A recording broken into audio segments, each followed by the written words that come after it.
금메달을 따는 순간 매트에 무릎을 꿇고 하나님께 기도드리고 또 두 손을 들어서 하나님께 감사와 영광을 돌린 그 유도의 이원희 선수의 모습을 여러분들은 생생하게 기억하실 것입니다. 이 이원희 선수가 예선 첫 경기를 마친 뒤에 오른손 검지손가락이 아파오는 것을 느꼈습니다. 탈골이 되었습니다. 완강하게 버티는 상대를 이제 부여잡고 끌어당기는 과정에서 오른손 검지손가락이 탈골이 된 것입니다. 이원희 선수뿐만 아니라 감독이나 코칭 스태프들이 이제 충격을 받았죠. 이제 예선 첫 경기인데 또 오른손 검지손가락이면 힘을 써야 되는 손가락인데 어떻게 할 것인가. 그때 이원희 선수의 머릿속에는 퍼뜩 떠오르는 생각이 있었는데 예수님이 십자가에 못 박히신 그 모습이 떠올랐다고 합니다. 감독이 마취제를 맞고 경기에 임하라고 권했지만 이원희 선수는 그냥 뛰겠다, 그냥 참겠다 그렇게 대답을 하니까 주위 사람들이 제정신이냐, 앞으로 경기를 계속 치르려면 그 검지손가락의 통증 때문에 제대로 못할 텐데 마취제를 맞아야 한다. 그렇게 강력하게 권했지만 이 이원희 선수는 예수님께서 친히 십자가에 못 박히셔서 고통당하신 모습을 떠올리면서 이렇게 대답을 했다고 합니다. 예수님을 믿는 사람이라면 이 정도 고통은 참을 수 있습니다. 당당하게 말을 했다고 합니다. 그리고 이제 반창고로 이 중지손가락과 검지손가락을 같이 버팀목처럼 꽁꽁 묶어가지고 경기에 출전했습니다. 근데 이원희 선수는 경기에 참여하면서 자기 그 검지손가락이 그렇게 된 것이 불리한 조건이라는 생각이 하나도 떠오르지 않더라는 거죠. 그리고 경기하면서 점차로 이 통증이 점점 가벼워지는 것을 느끼게 됐다는 것입니다. 그래서 오히려 이 이원희 선수는 하나님은 위대하시다는 깨달음이 계속 들게 되었고 또 이번 올림픽 경기를 치르면서 이 이원희 선수는 하나님이 살아계시고 하나님이 실제하신다는 것을 철저하게 확인하게 되었다고 말합니다. 그리고 그가 꼭 하고 싶은 것이 있는데 앞으로 운동으로 선교 사명을 감당하고 싶다. 그렇게 포부를 얘기했다고 합니다. 그러면서 이렇게 말을 했습니다.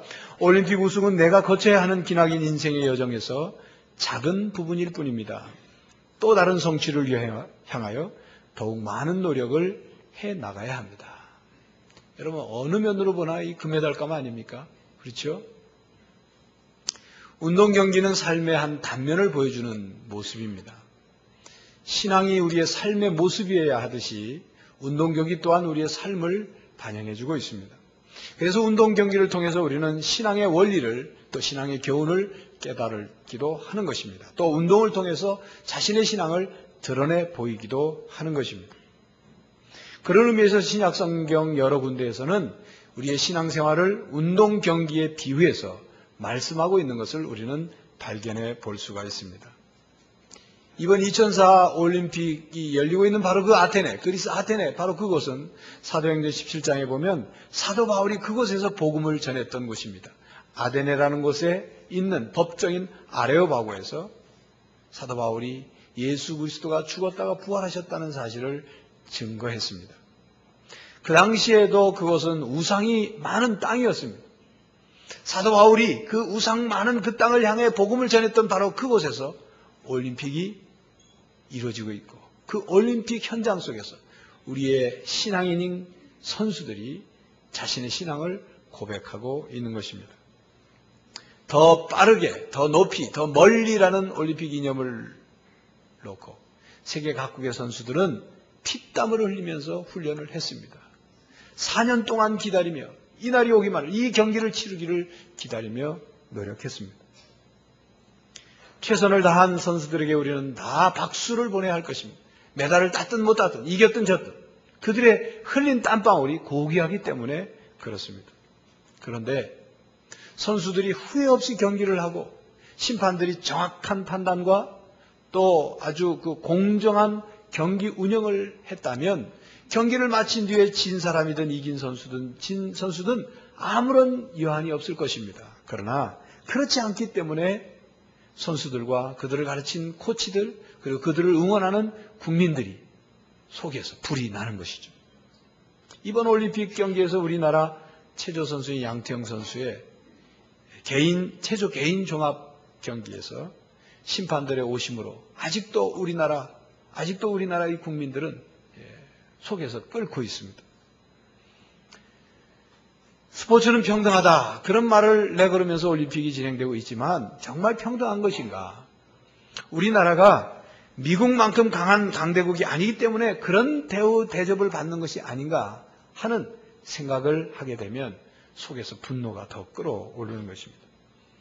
어떤 경기에서든지 심판의 오심은 경기에 아주 중요한, 아주 결정적인 영향을 미칩니다.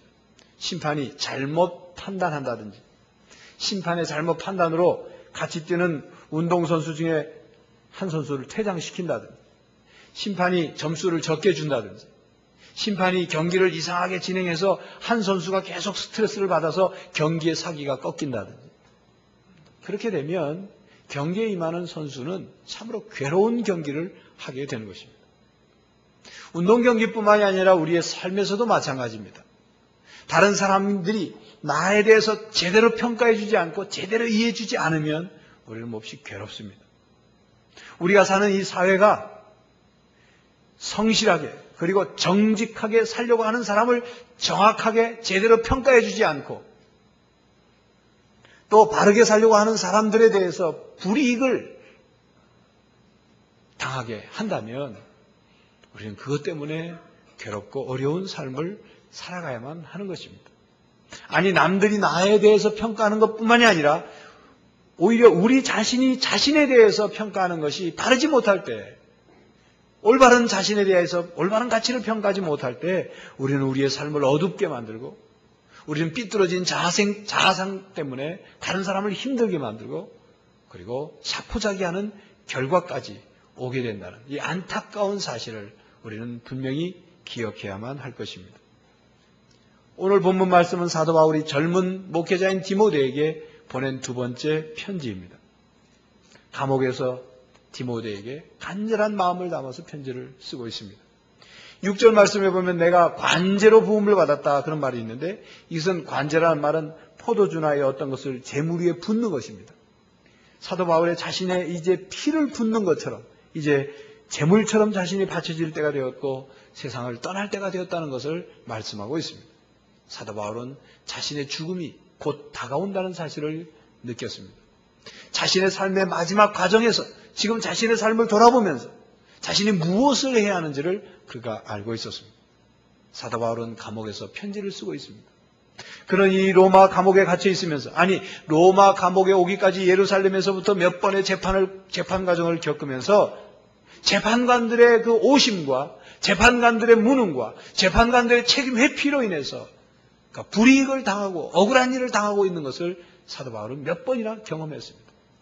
그리고 이 로마 감옥에 갇혀 있으면서도 고문과 그리고 매맞음의 고통을 그가 겪었던 것입니다.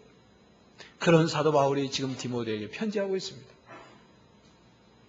디모데에게 그리고 억울한 일을 겪고 그리고 힘들게 살아가는 세상 사람들의 잘못된 평가 때문에 괴로움을 겪는 많은 신앙인들에게 지금 사도 바울은 편지하고 있는 것입니다. 그리고 오늘 올림픽에서 심판의 잘못으로 오심 때문에 괴로워하고 있는 많은 선수들에게 사도 바울은 이렇게 말씀하고 있는 것입니다. 이 세상에서는 그런 잘못된 심판이 있을 수 있고 억울한 판정을 받을 수 있지만 그러나 하나님 나라에서는 그런 일이 절대로 있을 수 없다. 그곳에서는 공의로운 심판만 있을 뿐이다. 하나님은 함부로 심판하시는 그런 분이 아니시다고 지금 말씀하고 있는 것입니다. 그렇다면 하나님은 어떤 분이십니까? 첫째, 하나님은 의로우신 재판장이십니다. 사도 바울은 자신의 달려온 삶을 뒤돌아보며 정리해 봅니다. 그리고 디모데에게 자신 있게 말합니다. 나는 의로운 재판장이신 하나님께서 나에게 반드시 승리의 의의 면류관, 의의 월계관을 씌워주실 것이다. 그렇게 담대하게 확신 있게 지금 말씀하고 있습니다. 교회 여러분, 사실 세상적인 눈으로 보면 이 사도 바울은 성공한 인생이라고 말할 수 없습니다. 승리의 면류관, 승리의 월계관을 받았을 만한 그런 사람이라고 보기가, 세상의 눈으로 보면 그렇게 보기가 어렵습니다. 사실 사도 바울은 배울 만큼 배운 사람입니다. 좋은 혈통에서 태어났습니다. 그 당시 잘 나간다는 스승 밑에서 배웠습니다. 그러나 사도 바울의 인생 끝에 보면 집 한 채 가진 것도 없고 부인은 떠나가고 늙은 몸으로 감옥에서 지금 갇혀 죽게 되었습니다. 그런 인생을 향해서 세상의 눈으로 보면 어찌 승리자라고 말할 수 있습니까? 여러분, 사도 바울뿐만이 아니라 사도 베드로도 그렇습니다. 예수님이 베드로를 만났을 때, 베드로를 부를 때 예수님께서 깊은 데로 가서 그물을 내려서 고기를 잡으라. 그래서 사도 베드로가 그물을 내려서 고기를 많이 잡았습니다. 세상의 관점으로 본다면 그때 고기를 많이 잡았을 때 그 고기를 내다 팔아가지고 한미천을 마련해서, 요즘 말로 말하면 수산사업에 투자를 한다든지, 아니면 생선을 잘 관리하는 냉동사업에 투자를 한다든지, 아니면 유통사업에 투자를 해서 점점 사업의 기반을 늘려가고, 그래야 돈을 많이 벌었어야 이 베드로가 세상의 눈으로 보면 성공한 사람 아니겠습니까? 그런데 배도 버리고 잡은 고기도 버리고, 그리고 인생의 마지막에 십자가에 거꾸로 못 박혀 죽은 베드로, 세상의 눈으로 보면 성공하고 승리한 면류관을 받았을 만한 사람이라고 말할 수 없을 것입니다. 아니, 예수님도 그렇습니다. 젊은 나이 33살에 죽을 수밖에 없었고, 그동안 그렇게 구름대같이 몰려왔던 무리들도 다 뿔뿔이 다 도망가고, 죽기까지 따르겠다던 제자들도 다 예수님을 버리고 철저히 혼자 십자가에서 죽어간 비참한 모습으로 돌아가신 예수님, 세상의 눈으로 보면 성공자라고, 승리자라고 누가 말할 수 있습니까? 그런데 사람의 기준으로 보면 그렇게 말할 수 있지만 하나님의 심판 기준은 바로 우리의 기준과 다른 것입니다. 예수님께서 말씀하시는 하나님의 평가의 기준은 세상이 말하는 그런 평가 기준과는 분명히 다른 것입니다. 부자가 많은 돈을 헌금했습니다. 가난한 과부도 2렙돈을 헌금했습니다. 주님이 평가하십니다. 과부의 2렙돈이 더 큰 돈이다. 일주일에 금식하고 11조를 드리고 종교적 의무를 다한 자신만만한 바리새인과, 그러나 죄인이기 때문에 고개를 들지 못하고 가슴을 치면서 기도하는 세리, 그들을 향해서 세리가 의인이고 기도의 응답을 받았다고 주님은 말씀하십니다. 사도 바울은 자신의 삶을 정리하면서 이렇게 자신 있게 대답을 하는 것입니다. 세상의 기준과 세상의 평가와 하나님의 평가가, 그 심판 기준이 다르기 때문에 자신은 반드시 하나님의 의의 면류관을, 의의 월계관을 받았을 것이라고 확신 있게 말씀하고 있는 것입니다. 교회 여러분, 왜 사도 바울이 이런 말씀을 지금 쓰고 있는 것입니까? 그것은 디모데를 격려하기 위해서는, 디모데의 남은 삶을 향해서 격려할 뿐만 아니라 새로운 도전을 주기 위해서 이런 말씀을 쓰고 있는 것입니다.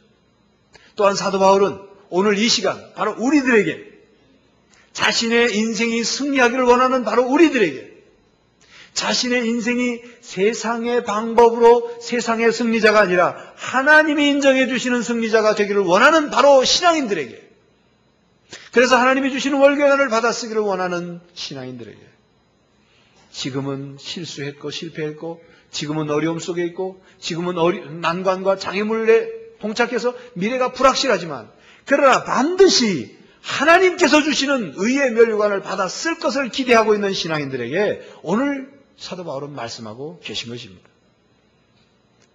그렇다면 사도 바울은 어떻게 살았습니까? 어떻게 살았기 때문에 디모데와 바로 우리들에게 자신 있게 이렇게 말씀하고 있는 것입니까?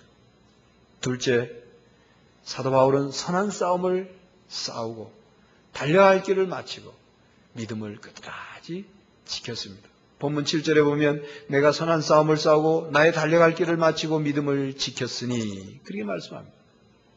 사도 바울은 자신이 의로우신 재판장이신 주님을 믿고 선한 싸움을 자신이 싸웠다고 말씀합니다.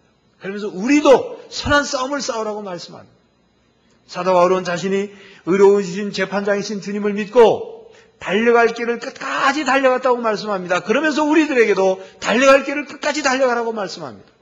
사도 바울은 의로우신 재판장이신 주님을 믿고 믿음을 끝까지 지켰다고 말씀하면서 바로 우리도 믿음을 끝까지 지키라고 말씀하고 있는 것입니다. 교회 여러분, 포기하지 마십시오. 교회 여러분, 믿음을 버리지 마십시오. 교회 여러분, 끝까지 달려가는 여러분들이 되시기를 바랍니다. 장주연 집사님은 고창용 집사님의 아내입니다. 이 두 집사님들은 조현삼 목사님이 목회하는 광염교회 집사님입니다. 장주연 집사님은 그 교회에서 10년이 넘도록 찬송 반주를 봉사하고 있습니다. 고창용 집사님은 집에서는 세 딸의 아주 자상스러운 아빠로 또 아내를 사랑하는 그런 남편으로 살고 있습니다. 교회에서는 그 고집사님은 교회에서는 찬양 예배를 인도하는 인도자로 열심히 봉사하고 있습니다. 그리고 장애인과 소년소녀 가장과 무이탁 노인과 고아 등 소외된 이웃들을 시간이 날 때마다 가서 섬기고 봉사하는 삶을 살고 있습니다. 밖에서는 이랜드 퓨마 사업부의 본부장이었습니다. 그러나 그가 2002년 뇌종양이라는 무서운 진단을 받고 의사의 예측대로 11개월을 투병하다가 2003년 2월 8일에 나이 40의 젊은 나이로 사랑하는 딸들과 아내의 곁을 떠나 하나님 곁으로 갔습니다. 그 부인 장주연 집사님이 쓴 상실은 있어도 상처는 없다라는 그런 책이 있습니다. 그 책에는 그 부부가 투병하는 투병 일기가 그 책에 기록이 되어 있습니다. 처음 이 부인 장주연 집사님은 남편의 뇌종양 소식을 듣고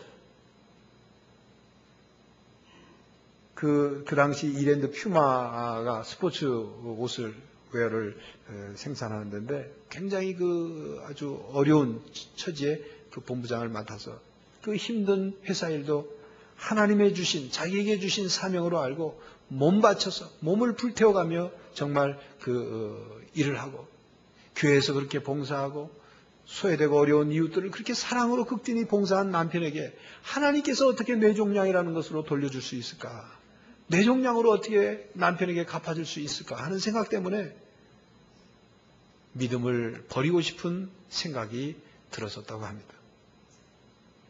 자신의 남편의 투병하는 그 모습을 일기로 출석하는 교회, 광염교회 그 홈페이지에 글을 올렸더니 광염교회 교우들이 365일 조를 편성해서 밤마다 철야로 기도하는 기도의 릴레이가 시작되기 시작했습니다.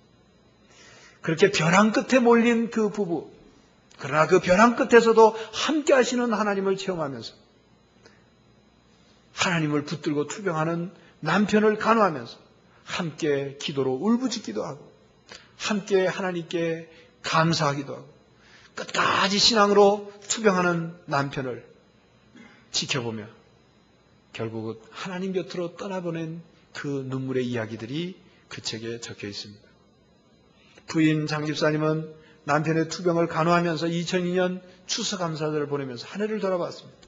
그리고 지나올 땐 참으로 힘들었지만 모두 감사한 것뿐이라고 고백을 합니다. 고통을 통해서 감사를 배우게 되었다고 고백합니다. 그리고 그동안 자신의 삶을 불행하게 만들었던 불평과 부정적인 말들을 이 남편의 고통을 통해서 다 버릴 수 있게 되는 한 해가 되었다고 신앙 고백을 합니다. 고창용 집사님의 40년이라는 삶은 장수하는 분들에 비하면 참으로 굉장히 짧은 횟수입니다. 그러나 그는 믿음으로 살았고 회사에서 맡은 일을 자신의 능력이 아닌 하나님의 능력을 힘입어서 무릎을 꿇고 기도하며 일을 했던 사람이었습니다. 세상 사람들이 입에서는 어떻게 그가 그렇게 빨리 죽을 수 있느냐고 안 됐다고 말할지 모르지만 그러나 그는 하나님께서 자신에게 주어진 40년이라는 세월 동안 40년이라는 인생의 기간 동안 사도 바울처럼 믿음의 선한 싸움을 싸웠고 달려갈 길을 끝까지 믿음으로 달려간 그는 금메달 수장자인 것입니다. 하나님의 월계관을 받아 쓴 훌륭한 하나님의 아들인 것입니다. 그리고 믿음으로 간호한 그의 아내 장집사님 또한 함께 월계관을, 하나님의 그 승리의 월계관을 받았을 자격이 있는 것입니다. 교회 여러분, 우리들도 이런 고집사님, 장집사님과 대동소이한, 겉으로는 다른 것 같지만 안을 들여다보면 대동소이한 그런 삶을 우리가 겪고 있습니다. 뜻하지 않은 일들을 겪고, 어찌 나한테 이런 일이 일어날 수 있을까? 갑작스러운 어려움과 갑작스러운 고통을 겪으면서 살아갑니다. 그러나 중요한 것은 끝까지 믿음을 지키며 믿음의 선한 싸움을 싸우면서 끝까지 달려갈 길을 달려가야 한다는 것입니다. 그래야 그것이 승리의 면류관을 받아 쓰는 길인 것입니다. 교회 여러분, 이 땅에 다른 사람들이 나를 어떻게 평가하느냐, 그게 중요한 것이 아닙니다. 다른 사람들이 나에 대해서 뭐라고 말하느냐, 그것이 중요한 것이 아니라 끝까지 믿음의 선한 싸움을 싸우며 달려갈 길을 다 달려가는 것, 바로 그것이 중요합니다. 믿음으로 끝까지 달려가는 그런 성도들이 되시기를 간절히 바랍니다. 셋째, 선한 싸움을 다 싸우고 달려갈 길을 마치고 믿음을 지킨다는 것은 다른 이들과 함께 월계관을 받아 쓰는 것을 말씀합니다. 신앙생활은 나 혼자만 잘 되자는 것이 아닙니다. 너도 승리하고 나도 승리하고, 너도 상 받고 나도 상 받고, 너도 살고 나도 살고, 바로 그것을 위해서 신앙생활을 하는 것입니다. 우리의 삶은 혼자서만 1등해서 한다고 해서 되는 것이 아닙니다. 신앙생활은 경쟁이 아니라 협력입니다. 나만이 아니라 우리입니다. 나 혼자만이 아니라 모두 함께인 것입니다. 올림픽에서는 금메달을 한 사람에게만 주지만 신앙생활에서는 한 사람에게만 메달을 주지 않습니다. 오늘 사도 바울은 오늘 본문 8절에 이렇게 말씀합니다. 이제후로는 나를 위하여 의의 면류관이 예비되었으므로 주 곧 의로우신 재판장이 그날에 내게 주실 것이니 내게만 아니라 주의 나타나심을 사모하는 모든 자에게니라. 주의 나타나심을 사모하는 모든 자에게 면류관을, 승리의 월계관을 주신다고 말씀합니다. 사도 바울 당시로 이런 경기가 열리고 있었죠. 그래서 사도 바울은 감옥에서 그 경기를 봤을 때 운동선수들이, 승리한 운동선수들이 그 월계관을 받아 쓰는 모습을 기억하면서 디모데에게, 바로 우리들에게 이렇게 말씀하고 있는 것입니다. 바로 우리 모두가 시상대회에 서서 월계관을 받았습시다. 받았어야 합니다. 천국은 바로 모두가 받았을 수 있는 그런 것입니다. 그렇게 말씀하고 있는 것입니다. 교회 여러분, 우리 모두가 하나님께 주시는 면류관, 월계관을 다 받아 쓰는 그런 승리자가 되시기를 간절히 바랍니다. 그 랜스 암스트롱이라는 사이클 선수가 있습니다. 여러분들 아시는 분들은 잘 아시겠습니다. 근데 이 랜스 암스트롱이라는 사이클 선수는 그 랜스 암스트롱이라는 그 말 이름 전에, 이름 앞에 그 꾸며 수식하는 말이 있습니다. 인간 승리라는 말입니다. 인간 승리. 그래서 랜스 암스트롱을 랜스 V 암스트롱이라 이렇게 이름을 붙여서 부르는 경우들도 있습니다. 남자 사이클 개인도로, 그러니까 운동장에서 도는 게 아니고 뭐 아주 지형이 막 험난한 그렇게 도는 그런 코스를 도는 그런 사이클에서 인간 승리를 보여준 선수입니다. 그가 25살 때 고환암으로 이제 암이 발병이 되었습니다. 그런 고통과 절망 속에서 힘들었지만 다시 일어났습니다. 머리카락이 빠지고 구토가 일어나는 그런 항암 치료를 받으면서 몸무게가 급격히 줄어드는 과정에서도 그는 다시 사이클 페달을 밟는 재활훈련을 했습니다. 마침내 그가 1999년 투르드 프랑스 대회에서 우승을 하면서 인간 승리의 신화라는 기적을 연출했습니다. 그의 그 승리에는 그의 어머니가 있었습니다. 그의 어머니는 그에게 항상 부정적인 것에서 긍정적인 기회를 찾으라. 부정적인 것에서 긍정적인 기회를 만들라. 이 격려의 말로 그가 불굴의 투지를 가질 수 있었던 것입니다. 또한 그 승리에 도움을 준 여성이 있는데 바로 그 아내입니다. 아이를 낳을 수 없는 그 암스트롱 선수에게 평생 반려자로 헌신적인 사랑을 베풀면서 남편과 함께 사이클을 타면서 남편을 격려해 준 그 아내, 바로 암스트롱과 함께 공동 승리자라고 할 수 있습니다. 그런데 이 랜스 암스트롱의 이 투지와 희망을 잃지 않는 모습, 그래서 기적을 만들어낸, 승리를 만들어낸 이 모습 속에 빼놓을 수 없는 공로자가 한 사람이 있습니다. 그 빼놓을 수 없는 공로자가 누구냐면 1997년도 투르 프랑스 대회에서 우승한 챔피언인 울리히라는 독일 선수입니다. 이 울리히라는 선수는 암스트롱 선수와 함께 세계적인 모든 사이클 대회에서 계속 경기를 할 때마다 4번이나 암스트롱 선수 때문에 준우승에 그쳤던 그런 선수예요. 그러니까 어떻게 해서든지 이 암스트롱을 이기고자 하는 마음이 참으로 많았던 경쟁자였던 그런 선수입니다.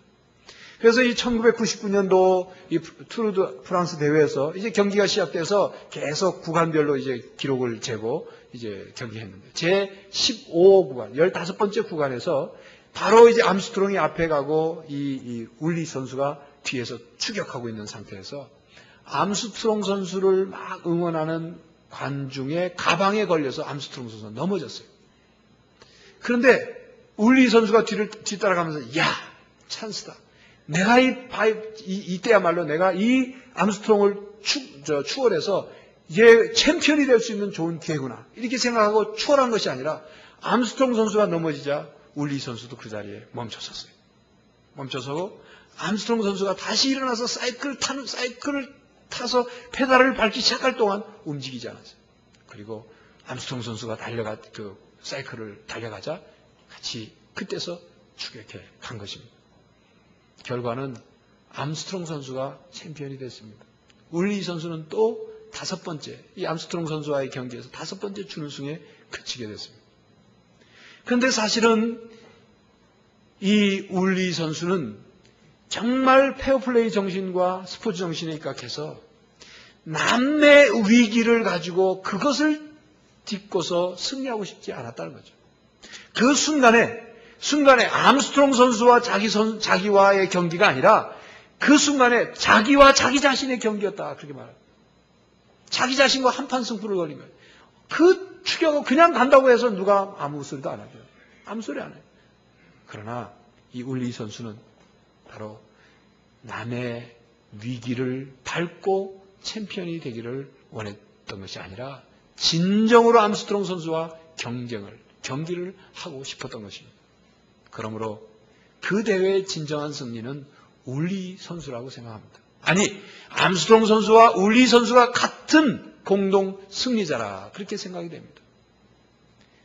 남자 체조에서 아테네에서 한 말과 미국에 귀국해서 양태형 선수를 비하하는 그런 발언을 하는 폴 햄이라는 선수의 유치하고 치졸한 승리와는 오노 선수와 같은 쇼트트랙에서 오노 선수와 같은 그런 수치스러운 승리, 그런 승리, 바로 암스트롱과 울리는 그런 승리자가 아닌 것입니다. 하나님께서 바라시는 승리는 바로 그런 승리가 아닙니다. 하나님께서 바라시는 승리는 암스트롱 선수와 울리 선수의 정말 그런 스포츠 정신에 입각한 그런 승리인 것입니다. 남의 약점을 움켜쥐고 자신의 승리의 기회로 상대방을 짓밟는 승리를 하나님께서는 승리라고 평하지 않습니다. 잘못된 과정과 부정한 수단을 통해서 어거지로 이기는 그런 승리자를 하나님께서는 심판의 날에 철저히 가려내실 것입니다. 알곡과 가라지를 가려내듯 하나님은 모든 것을 다 하시는 전지하시는 하나님이기 때문에, 하나님은 우리의 마음의 중심을 아시는, 그 마음을 통찰하시는 하나님이시기 때문에 우리의 억울한 판정을 하나님 나라에서 바르게 잡아 주실 것입니다. 이 땅에서는 우리가 진 것 같지만, 이 땅에서는 실패한 것 같지만 하나님 나라에서는 성공자로, 승리자로 평가받고 월계관을 받았을 사람들이 많이 있다는 사실인 것입니다. 하나님께서는 우리 모두가 승리자가 되기를 원하십니다. 서로 도우며 함께 달려가기를 원하고 계십니다. 사도 바울의 삶이 그러했습니다. 사도 바울이 우리에게 믿음의 선한 싸움을 싸웠다 그렇게 고백하지 않습니까? 그 믿음의 선한 싸움이라는 것은 자신의 생존을 위해서 싸운 싸움이 아니었습니다. 자신만이 승리하기 위해서 싸운 싸움이 아니었습니다. 자신만이 영광을 얻기 위해서 싸운 싸움이 아니었습니다. 상대방을 쓰러뜨리고 짓밟고 경쟁해서 이기는 그런 싸움이 아니었습니다. 복음을 통해서 다른 사람을 살려내는 싸움이었습니다. 다른 사람들을 격려하는 싸움이었습니다. 어떻게 하면 다른 사람들을 도울 수 있을까? 어떻게 하면 너도 이기고 나도 이기고 모두가 상 받을 수 있는 싸움이 될까? 함께 이기는 싸움을 싸웠던 사도 바울이었습니다. 사울은 자기 자신만이 우뚝 서서 사도 중에 최고라고 자기를 자랑하고자 하는 그런 사도 바울이 아니었습니다. 에베소서 3장 8절에 보면 나는 모든 성도 중에 지극히 작은 자 가운데 작은 자라고 고백하면서 겸손하게 다른 사람들 세워주고 살려주고 함께 상 받기를 원했던 그런 삶을 사도 바울은 살았던 것입니다. 교회 여러분, 교회 안에서 신앙 안에서 경쟁하지 마십시오. 견제하지 마십시오. 짓밟지 마십시오. 무시하지 마십시오. 서로 협력해야 합니다. 함께 살아야 바로 그것이 신앙입니다. 모두 함께 승리하는 신앙인들이 되어야 하는 것입니다. 교회 여러분, 우리 모두에게 하나님께서 주실 월계관이 준비되어 있습니다. 이번 2004 아테네 올림픽에서는 메달을 수상한 선수들에게 똑같이 월계관을 씌워주는 모습을 보셨을 것입니다. 말은 월계관이지만 올리브 잎으로 만든 올리브관이죠. 고대 올림픽 선수들은 경기에 임할 때 그 투기 종목의 선수들은 몸에 이 올리브 기름을 바르고 경기에 임했다고 합니다. 그래서 제1회 아테네 올림픽 때도 올리브 잎으로 만든 관을 씌워줬다고 합니다. 그런데 우리나라 선수들 가운데 이 월계관을 받아 쓴 선수들이 고민이 이만저만이 아니었다고 합니다. 뭐냐면 상을 받을 때 파릇파릇한 월계관 잎이 한국에 돌아오기 전까지 하루하루 날이 지나면서 월계관 잎이 시들시들해지니까 잎이 시들어지면 어떻게 됩니까? 떨어지게 되니까 고민이 된 거예요. 집에 와가지고 부모님에게 한번 씌워드리고 싶고 친구들에게 자랑하고 싶은데 자꾸 이게 시들시들해지니까 이 보통 고민이 아니었다는 거죠. 아마도 오늘 이봉주 선수가 마라톤에서 승리해서 월계관을 쓰게 되면 가장 그 싱싱한 월계관을 쓰고 귀국하리라 생각이 됩니다. 별 수 있습니까? 월계관 잎이라고 해도 줄기에서 떨어지면 시들 수밖에 없는 것입니다. 그래서 고린도전서 9장 25절에는 이렇게 말씀합니다. 이기기를 다투는 자마다 모든 일에 절제하나니 저희는 썩을 면류관을 얻고자 하되 우리는 썩지 아니할 것을 얻고자 하노라. 하나님께서 주시는 면류관은 썩는 면류관이 아닙니다. 영원한 면류관입니다. 왜 그렇습니까? 그것은 영원하신 하나님이 주시는 면류관이기 때문이고 의로우신 재판관이 심판의 시비나 이런 것에 의해서 퇴색되는 그런 승리가 아니라 가장 공정하고 가장 정의롭게 심판하시는 하나님이 주시는 면류관이기 때문에 시들지도 않고 쇠하지도 않고 썩지도 않는 영원한 면류관을 주신다는 말씀입니다. 우리 모두가 다 이런 썩지 않는 면류관을 다 받아 쓰는 여러분들이 되시기를 간절히 바랍니다. 교회 여러분, 여러분은 바울처럼 끝까지 변함없이 열심히 자신의 달려갈 길을 달려가고 있습니까? 다른 사람과 비교해 볼 때 나는 왜 내가 뛰는 이 코스는 이렇게 힘이 들까? 다른 사람은 쉽게 잘 달리는 것 같은데 내 인생은 왜 이렇게 짐이 무겁고 내 인생은 왜 이렇게 장애물이 많고 내 인생은 왜 이렇게 힘들고 어려운가? 나한테는 왜 이렇게 힘들고 어려운 코스만 주어지는가? 이런 생각을 할 수도 있을 것입니다. 그러나 중요한 것은 쉬운 코스를 빨리 잘 달린 선수와 어려운 코스를 끝까지 잘 달린 선수, 그것을 하나님께서는 의롭게 다 분별하신다는 사실입니다. 공의로운 심판이 있을까라는 사실입니다. 교회 여러분, 사도 바울의 말씀을 기억하십시오. 선한 싸움을 싸우십시오. 달려갈 길을 끝까지 달려가십시오. 믿음을 절대로 잃지 않고 끝까지 믿음을 지키십시오. 지금의 어려움을 극복하고 우리에게 하나님께서 주시는 모든 그 사람들에게 주시는 면류관을 우리 모두가 다 받아 쓰는 그런 성도가 되시기를 간절히 바랍니다. 기도하겠습니다. 하나님 아버지, 일생 동안 선한 싸움을 싸우며 믿음의 경주를 잘 마칠 수 있도록 저희들을 도와 주시옵소서. 우리들에게는 코치가 필요합니다. 우리를 훈련시켜 주실 분이 필요합니다. 우리에게는 응원해 주실 분이 필요합니다. 후원해 주실 분이 필요합니다. 하나님, 성령 하나님께서 우리의 코치가 되어 주시고 우리의 응원자가 되어 주시고 우리의 후원자가 되어 주시옵소서. 고통과 유혹이 많은 이 세상에서 믿음으로 승리하게 하여 주시옵시고 하나님께서 주실 그 면류관 월계관을 바라보며 기쁨과 소망으로 주어진 사명을 감당하게 하여 주시옵소서. 우리 앞에 놓인 어떤 장애물도 어떤 시련도 어떤 시험거리도 우리를 막지 못한다는 사실을 우리는 믿습니다. 지금 상황보다 앞으로 있을 희망을 붙잡고 사도 바울처럼 믿음의 선한 싸움으로 달려갈 길을 다 달리며 믿음을 끝까지 지켜 승리하는 귀한 성도들이 모두 다 되게 하여 주시옵소서. 예수 그리스도의 이름으로 기도하옵나이다. 아멘.